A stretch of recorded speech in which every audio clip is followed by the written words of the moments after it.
I'm Heather, and I love dinosaurs, and I like long walks on the beach. And today we're going to be talking about finding our communication instincts, or refinding them, depending how the case may be. Now, forgive me, I'm over 40, so my skills with technology are diminishing, but I'm going to try to use the fancy remote, and we're going to see how this goes. Yay. Okay, so you're going to see this all week because it's super important. Just a big thank you to all of our sponsors. And the fact that during our sessions, we're all going to play the role of adults and try to be respectful and learn from each other and teach each other and just sing kumbaya and have a wonderful time. Also, if you're going to be tweeting anything or whatever the youngins do these days, you can do Done Startup Week if you're talking about this session, because you're going to talk a lot about it. It's Evolved Speech. And then just a specific shout out to our sponsors. I wanted to highlight our sponsor of the People Track, Emerge, so thank you, Emerge, as well as all the other really important sponsors. I'm not going to read them all, that would hurt. Okay, so before we get rolling on today's topic, like I said, I'm Heather Kubert, and I am a speech-language pathologist. I own a private practice. We work online from children and adults, but one of our pending specialties, we just keep getting clients who want to work with this, is professional speaking. People who come in and say, I have this great idea and I just can't get myself into a space where I can be professional and speak about it when it matters. And that is the point of today's conversation, is to get you guys to feel confident, to have some tools in your toolbox that you can use when you're feeling not so stable and sure about things, but you can at least present that way to hopefully help your business. These are the highlights of what we're going to do. So you don't fall asleep, we're going to go in not this order. Okay, so before we get going, I would like you to take a minute to assess where your elbows and knees are. You don't have to move anything.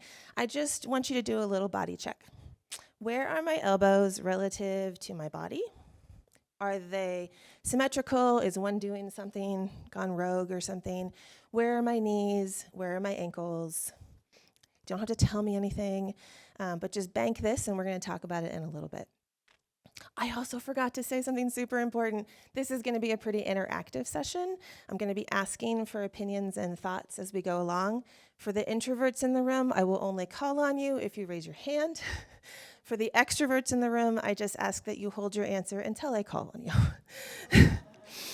Okay, my next question is, I want you to think about if you were to poll your colleagues, friends, family, all of that, if they were to describe you as an animal in your professional environment, what would it be? Now, this is not the animal that you aspire to be. People talk about spirit animals. No.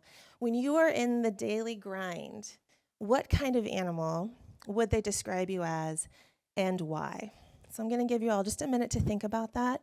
When you have one you would like to share with the group, raise your hand and I'll come and give you the mic. I'm coming down the stairs. Oh, Alex, you have one for us. Yes. Bear comes to mind, like, because Bear. yeah, I said bear. If it's business as usual, pretty chill, and I'm just doing what needs to be done. And if there is something that requires a bit more of me, then it's showtime. Let's go. That's it. Great, thank you. Anyone else? Oh man, you have one. Great. Hi. I guess I would say squirrel, because squirrels are eager to get stuff done. I like to gather information, much like a squirrel likes to gather nuts. And also, I have self-proclaimed squirrel brain sometimes. Amazing. One more? Anyone? Yeah, another squirrel? I'll take that. That's amazing. Okay, so we have squirrels and bears and probably lots of animals in between. Okay, now, does that animal show up for you when you're in times of stress? And if it does, how does it? I mean, Alex over here has a pretty strong animal, I think, who, in times of stress, it's go time, right? We can envision a bear getting serious. Okay, how does a squirrel show up in times of stress? I don't know. It could. I mean, it saved a bunch of nuts, right? So maybe in times of lack of food, you're protected. Cool, cool. Okay, so I want you to, again, hold on to these animals. So the reason why we're here today is we have this situation where we need to communicate something important and it makes us uncomfortable. For some people, if I paint the picture of you need to stand in front of 20,000 people and tell them your pitch, that makes them just break out in hives and want to pass out. Other people, I can say, you have a really important one-on-one meeting, and the same reaction, they're freaking out. Okay? What impacts us is different, but how it makes us feel is pretty universal. So I want you to imagine you are in that scary situation. In 5 minutes, you need to go and have this tough conversation. Are we there? Are you visualizing it? I can see it. Good, good, good. All right. So you're about to walk into this room. How do you feel? What are some words? We're going to do a shout out. What are some words that you're feeling right now in your body? Tension. Yes, yes, in the hat. Cold and shaky. Yes, yes. Tension, cold and shaky. Anyone? Nausea, my personal favorite. Yes. Blank. Right. All of your thoughts just gone. Right. Anyone else have something urgent they need to share? Yes, I often hear, yes, in the back. Hungry. Interesting. Yes, I would believe that, and we can talk about that later. That's an amazing fight or flight response. Yes. So I'm going to say that when we look like and when we feel all of these things, nervous, anxious, nauseous, all of these things, we don't look to really confident and calm, right? We have wide eyes when we're in this fight or flight response.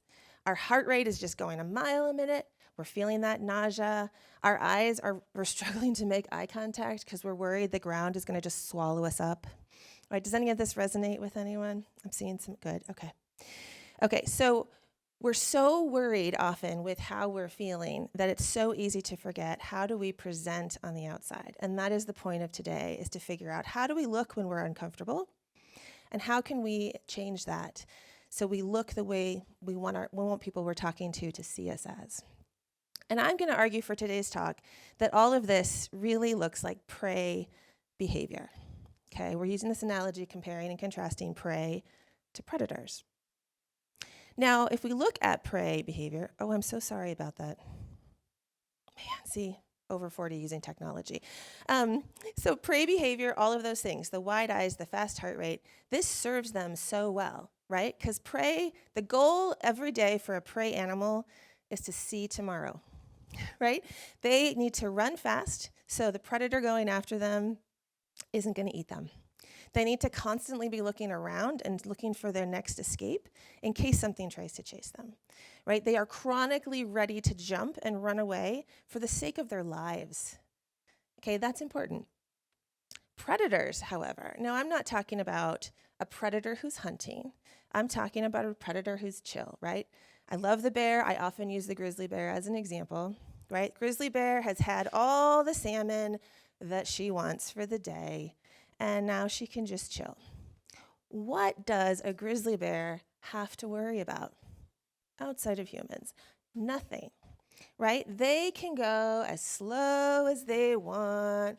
They can walk around. If they step on a branch and it makes a sound, who cares? They can take up all the space they want. Who's going to tell them to be small and behave themselves in some fashion, right? So my lawyer wants me to put this in here that I'm being very clear. When I talk about emulating predators, I am not saying we are hunting anyone. This is not the relationship you want to have with your potential clients. Okay, this is very much if you're in an uncomfortable situation, let's try to emulate calm, confidence. Okay? So we're that happy bear who just ate everything. No hunting, no aggression, the claws are in, we're all friends. It's great. So, why a predator? I don't know if you guys have seen a tiger here in the Denver area. I'm always tickled that you can see them at the Denver Zoo and also the aquarium. That one just gets me every time. But you can see them there. And I always find it so fascinating because I like to watch people. And you'll see kids and even adults kind of running to the tiger area, and they stop. And there's almost this sense of awe that washes over them. And little kids, like who are really, really hyper, will just sort of take a breath. And it's almost like a meditative experience for their bodies. And this really captures two important things. One, because we are in nature's cycle as humans, we understand that the tiger could eat us if it really wanted to. And we naturally respect that, even when there's a very hefty boundary keeping us safe from them. The second one, perhaps the most important, is that we as humans are herders, right? We are social, communal beings that need other people. And because of that, we actually can emulate each other's responses. And the concept of this is called the strongest central nervous system. So imagine you're having coffee with some colleagues, and another colleague opens the door so fast and slides right in. And it's like, oh my goodness, I was just in a car accident. It was so stressful. My car is totaled. I'm fine. Everyone's fine. My car is totaled. It's horrible. I don't even know what to do next. If you take a pause and you look at everyone else in that room, their breathing is going to start echoing that person's breathing, right? You might even see some people chewing their nails, twisting their hair, looking a little uncomfortable, even though this car accident didn't happen to them. That person walking in is the strongest central nervous system in the room, and our bodies start echoing it. So if we take this concept and we imagine that person who just was in a car accident now in 5 minutes needs to go give the talk of their business's future, how's that going to go? How are the people in the audience going to feel? They may not consciously be able to say, gosh, that person was nervous. But they might say, I just didn't believe them. I just didn't feel comfortable. I just didn't feel connected. But if we take that same person and we let them calm their bodies down and take some deep breaths, and then they go in and say the exact same thing, we're going to hear things like, I felt so connected. I really trusted what they had to say, that they knew what they were talking about. All that's changing is the outward appearance, okay? So I've given you the ticket to the castle. Now let's talk about how we can actually do it. So posture. So let's talk about posture. In our current world, it's really hard to have good posture because we spend our days on our phones, on our tablets, on our computers, and we end up like this, okay? I feel like she sort of captures how I feel at the end of the day. And this is like, are we looking really calm and confident like this? If we take it to a biological level, the answer is no. We start looking like a prey animal. And physiologically, it's really hard for us to get fuel for our voice and project and look calm and confident when we're like this. Okay. So what we're going to do is we are going to adjust our posture just a little bit. Step one, I'd like you can keep your knees if you want adjusted, or you can put your feet on the floor. It is your choice. But we're just going to roll. I'm going to do it like this. You see that blue circle? We're going to roll our shoulders back, and you should feel the spine from the shoulders down a little bit more neutral, I would describe it as. Oh, if it feels good, keep rolling, wiggle it out. Your shoulders should not be by your ears, right? They should be in a neutral position when it all shakes out. Does that feel better? Okay, it's gonna get even better. The next thing we're gonna do is pay attention to where our chin is. Because of this jutting forward that we do, our chin likes to now set forward. So you can imagine in that blue circle, if I'm like this, all of my vertebrae here are kind of doing this. If I bring it back, now I'm stacked, and it instantly, for me, relieves muscle tension in the back, okay? The cool thing about this is it also makes us look like we're confident, even if we don't feel it, and it leaves room for us to start getting air so we can have that confident-sounding, strong voice. So real quick, before we get into the weeds of the talking piece, Physiology 101 in 10 seconds or less with Heather. Okay, we all know our nose and our mouth, right? Awesome, we're like halfway there, fantastic. We have our voice box, the lungs. We all know most of these body parts, I hope. The one that's kind of a surprise to people is the diaphragm. I'm just gonna poll here real quick. Who knows about diaphragmatic breathing? Cool, awesome. Okay, Love it. It is becoming more commonly known, which is an amazing thing. Historically, I would say it was like theater people, music people, performers of all different sorts really understood it. And then it kind of went into the yoga world, and now it's more mainstream. So the diaphragm is this pancake-shaped muscle that rests underneath our lungs. And when we engage it, it creates negative pressure, meaning that it sucks air into our lungs for us. So it's way easier to get the air, and we get more of it with less effort. Amazing. And when we do that, less effort. Hold on. I'm going to change this. Since air is the fuel for our voice, having more of it seems like a great idea, right? Okay, so what we're going to do is we are going to do some diaphragmatic breathing together. Now, before we get started, I want to tell you, this should not make anyone feel bad. If you start feeling pain, discomfort, dizziness, nausea, anything like that, just stop doing what we're doing and just relax and take care of you. I've never had that happen, but if I don't say it, then that'll happen. Okay, so here's how to belly breathe. For those of you who don't know what it is, let's go over it. So the diaphragm is right here on the belly. And one way that many people, I'm going to show you how not to diaphragmatic breathe, is they lift up their shoulders when they breathe like this. I'm relieving my stress. I feel so good, right? Yes, it brings the air in. It does our job. It keeps us from dying. It's great. But that does not in any way calm anything down, and it's actually not, I get a little lightheaded when I do that. What I want to do instead is keep my chest and shoulders completely frozen and only move the belly. So to do this, I'd like you to put one hand on your chest, and I can't do this with the mic, the other hand on your belly, okay? And on the count of 3, we're all going to take a nice deep breath in through our nose. And while we're doing that, we're going to push our bellies out. And that's going to engage that diaphragm and get the air in. Okay? So 1, 2, 3, inhale. Exhale. Okay. Keep doing that a little bit while I keep talking. You guys look great, like professional belly breathers. It's amazing. Amazing. Okay. And if you kind of watch the people in front of you, if you're in the back, you'll see that you're not seeing shoulders to ears, right? We're not seeing tension. Is everyone just so like chilled out right now? It's amazing. Good. Okay.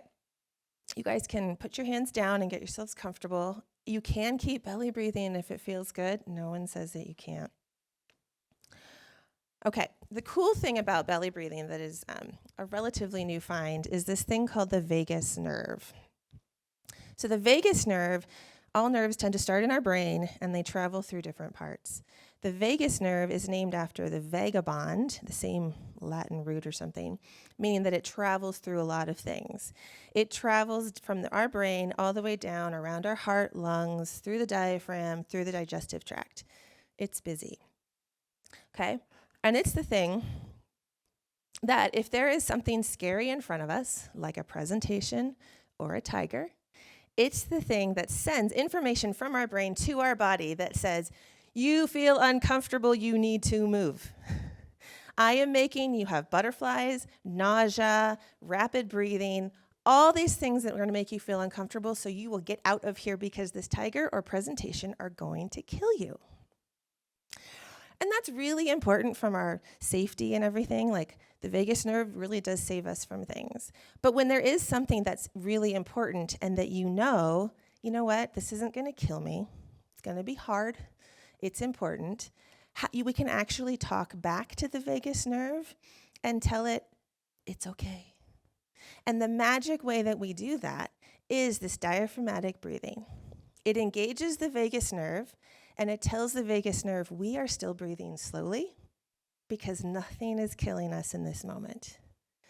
And then all of a sudden, what happens? The nausea diminishes, the butterflies fly away, our heart comes back to a more baseline rate, and we suddenly look calm and confident, right? And then remember, when we look calm and confident, the people we're talking to suddenly know, like, and trust us so much better or quicker. Okay. So now I want to divert just a little bit and let's talk about posture here in America. let me just do a quick time check. Okay. It's going to be okay. We're going to talk about kind of stereotypical posturing, and then we're going to figure out that nobody exists in those binaries, and it's going to be okay. All right? But first, where are our knees and elbows? Have they moved? Are they in the same spot? What do we think? You all look much taller than when you first came in, so I'm really proud of that. Okay. I ask because let's talk about, again, stereotypes. In America, women are often taught that we can move our bodies from the elbows out and from the knees out. So you see this woman here who's standing taking notes, and you think, okay, that doesn't look super abnormal. But then she gets on the phone. And I'm not being her, I'm being me, but oh my gosh, that's amazing. Wow, I'm so excited. And I think it's always so funny that here we are completely unstable and we're asked to wear heels. How is that going to work for us? Is that going to make us feel confident and calm? No. So whereas the stereotypical man experience, they get to bend from the hip joints and from the shoulder joints. So you have the stereotypical woman, and then the man gets to do this and this. This is where our term man spreading comes from, right? Dudes, it's not your fault, okay? It is not your fault. But because of this, the men often look like they're taking up space, whereas women, stereotypically, look like they are hiding. So already, even if we're calm and confident, as women, you're looking small, looking prey-like, not looking like people are going to know, like, and trust you very quickly, right? Whereas men have this opposite problem, right? If Alex isn't careful over here, he's a bear. If he starts getting really big and it looks like his claws are coming out, but he's trying to have a sensitive conversation, is that going to work really well? No. So this is why we're talking about elbows and knees and all of that, right? Figuring out where you are, where your baseline comfort level is, and how you can slide one way or the other based on the need. So here's a spectrum that I've made up just based on previous clients talking to me about things. We have the real small little bunny for when someone's feeling really nervous and unsafe. And then the animal that could move up to a little bit might be a fox. And then we go to like the peacock posturing that can happen. I'm super, super competent. Trust me on this, right? Even though that person has like no confidence in themselves. And then we can go to the extreme, I call it the Hulk situation, right? Where people, it doesn't even have to be men, all genders can present as kind of this Hulk thing where I look so mad, but I really care about you. And I'm trying to communicate that, but I'm making you nervous. And so all of these, I hope that one of these resonates with you in a certain situation, right? When you're calm, when you're stressed, when you're happy, when you're sad, whatever it might be. The point here is that we have the spectrum. And so I want you to think, how does my body stand, sit, talk normally? And what can I do a little bit different to tell people that I actually am cool as a cucumber? So for some women, it's drastic. Sticking an elbow out. Okay? Crazy. I know, it's ridiculous. How dare I ask, right? And for people who tend to Hulk out on us, it might be bringing an elbow in, right? Just one little elbow, right? Instead of standing this far apart, maybe we slide it in a little bit and we keep it right at our hip level. I'm still obviously very stable. I'm a weeble. I'm going to wobble, but I'm not going to fall down. But I look less intimidating. Okay. So I would like to play for you an audio example. Oh, my helper, Claire, is going to help me here with this audio example. We had some tech problems. As she's walking up here, I'm going to give you the background of this. This was a client of mine who came to me, a professional with a very important job, who her employer actually called me wanting to work with her. And the employer described her as, she just seems like a little kid. And she's client-facing, and we can't have that happen. Can you help her? So I met her, and we talked, and instantly she was just like, I am so nervous all the time because I understand the weight of this job and I want to serve my clients. And I'm so worried about that it just oozes out of me when I'm meeting with clients. And she had to then go and defend her clients doing things. So it was like two-facing, right? And she was not an old person, and that doesn't help with people to know, like, and trust you, right? When you have a 12-year-old, you're not really going to be like, oh, yeah, I'm going to trust my life with you. Sure. And I'll talk about how she said after we listen to the audio, but I had her read a thing called a rainbow passage. So you're going to hear it 2 different times, one before I worked with her and one a little bit before she graduated with me. So I want you to listen. I'm going to ask you after we listen to this, what are some words or thoughts that you have about her as a person based on this audio? All right, take it away, Claire.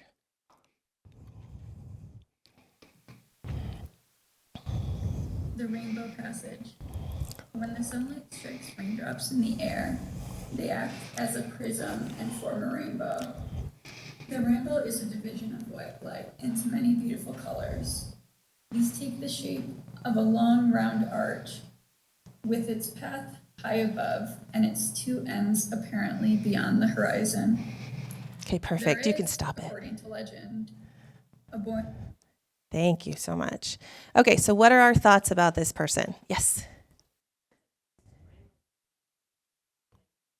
Yes, okay, so I'm hearing in that maybe she's stressed because maybe somebody's strangling her, but she's stressed and she's emotional. We've already made these presumptions about her. Yes, you. Right, yes, very, very flat tone. Doesn't sound super excited to be here. Yes. Yes. Unsure, right? Yes.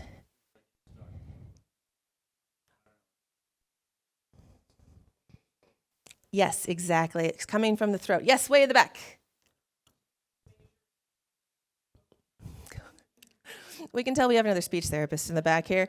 Yes, her behavior is not safe from a vocal health standpoint. Now I'm going to show you how she sat when she walks in. Here's her chair. She sat down. Now she's looking at the ground only. She sat down.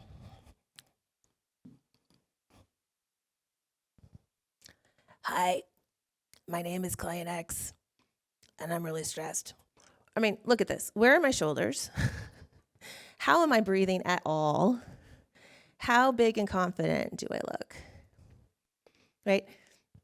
Am I trustworthy? Are you going to believe that I'm going to listen to you and take your wants and needs and go and represent you to other people confidently and capably? Oh, yes.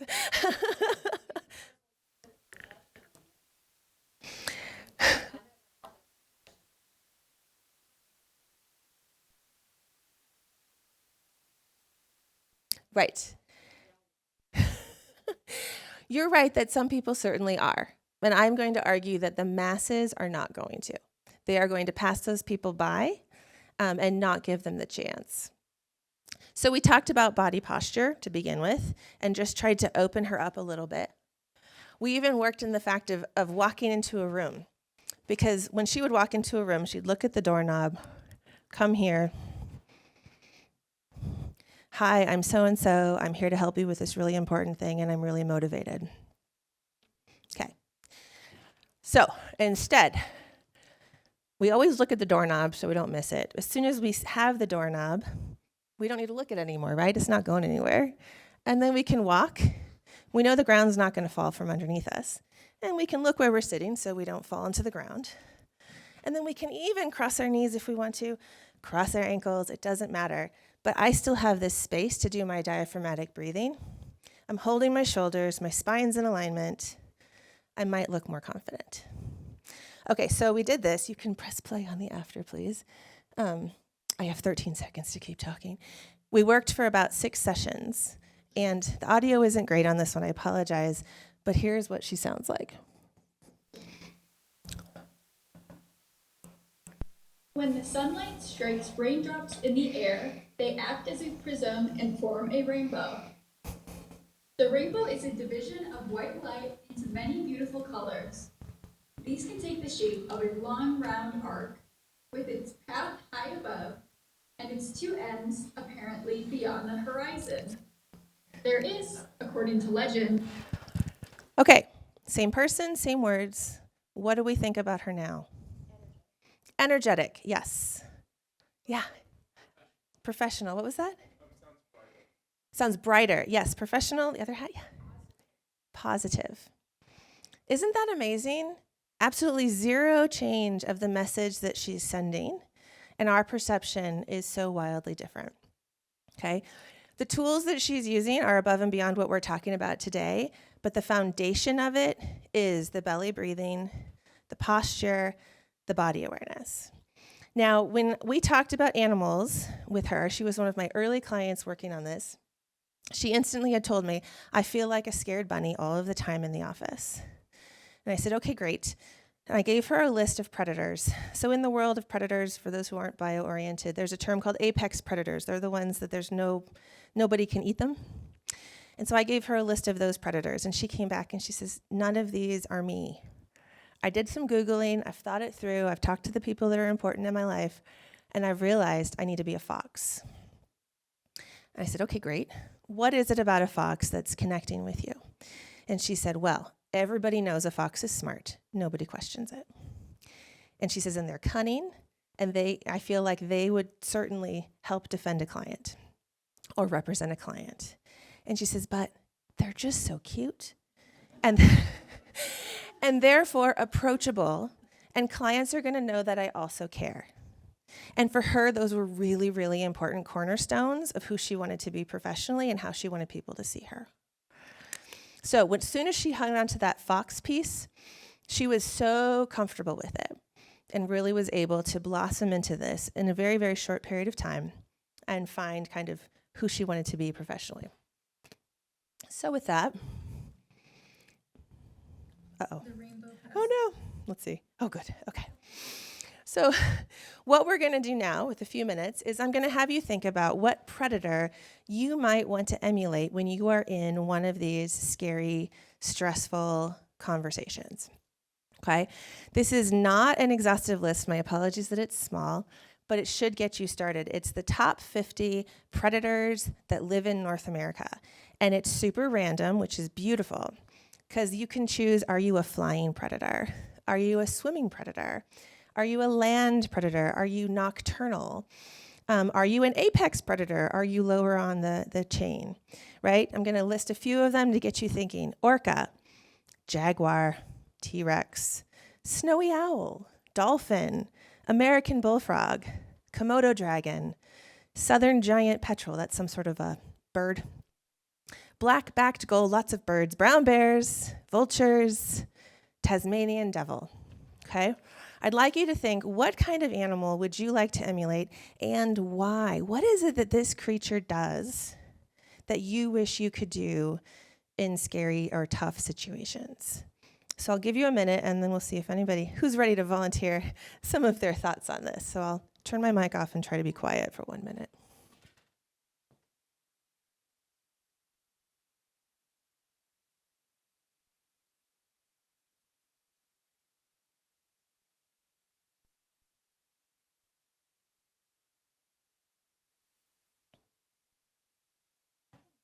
Yeah.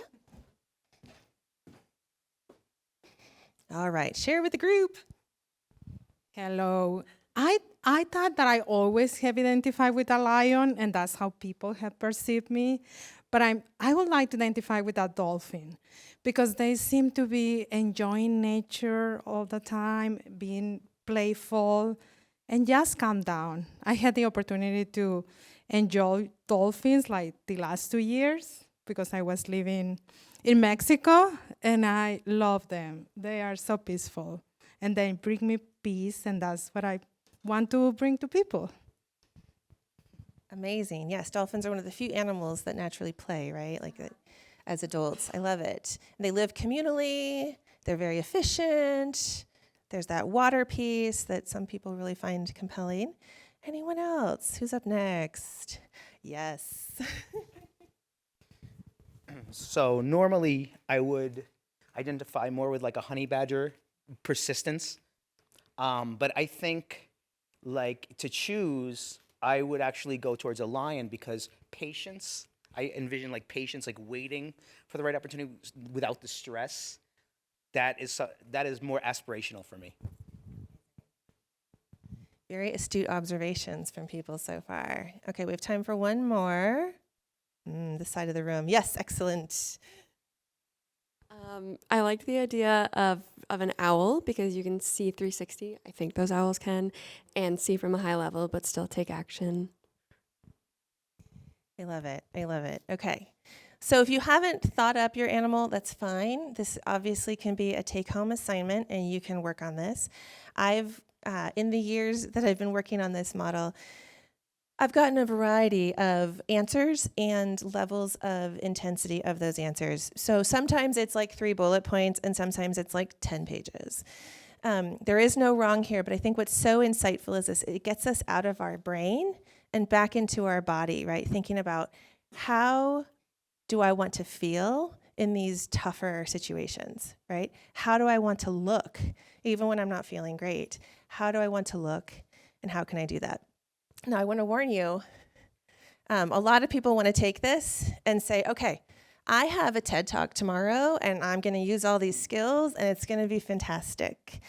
As good as I am, these 45 minutes are not going to get you quite there.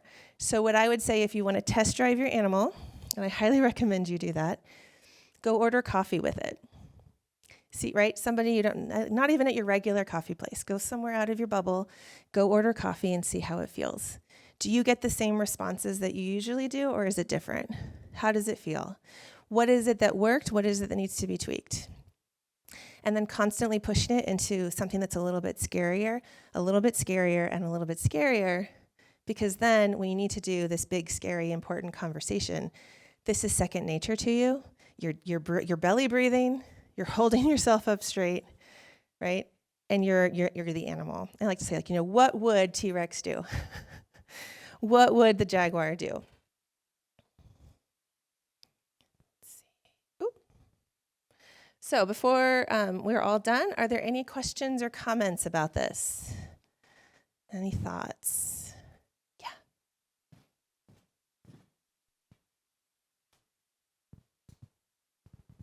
I think it's a general question. Especially in one-on-ones type of conversations, oftentimes I find myself in a situation where I am nervous as hell. The person who I'm talking to is nervous as hell. We are trying desperately to fake that we're not. But I feel that, sometimes it's maybe better to just break the ice by saying, hey, you are nervous, I'm nervous, let's embrace it and let's just try to figure it out. Is that in general a good way of handling it, or would you say just learn to be confident no matter what? Yes, be confident all the time, always. No, that's a great question. I think the two things I would jump on immediately would be, one, trying to be the strongest central nervous system in the room to the best of your ability.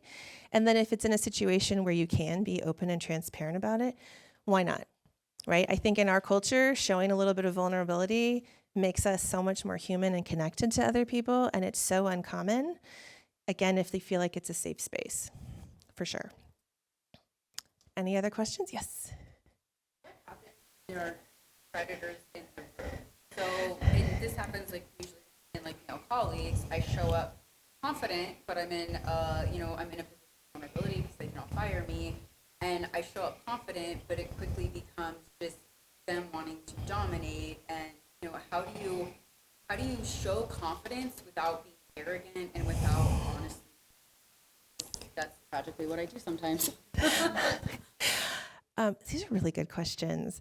I would go back to the fundamentals that if you are a grizzly bear doesn't care what everybody else is doing, and that holding that body posture is important no matter if there are other predators. Because if you're a grizzly bear, no other predator can eat you. They can annoy you, for sure, but they're not going to eat you, right?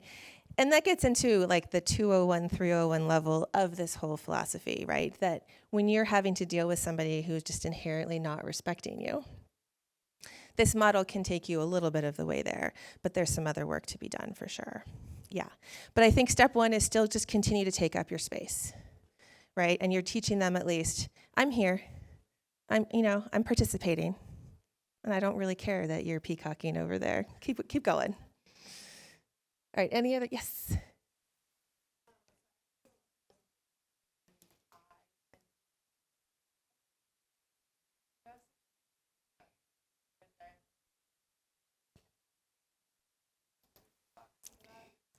Yes, okay, so she's asking that she has to do a lot of presentations and she's worried about blanking out.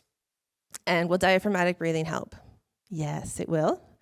And there certainly are lots of other things that we could do to create structure.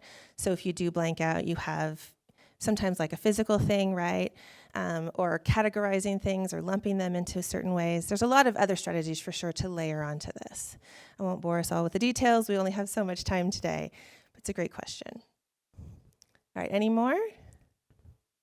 Okay, 3 is a great number. All right, well, I'm making sure we're getting out on time today. So thank you again so much for hanging out with me. I hope this was all incredibly helpful for you. I'll be hanging out here for a little bit if you have any other questions for the introverts in the room. Have a great day. Enjoy the rest of Denver Startup Week.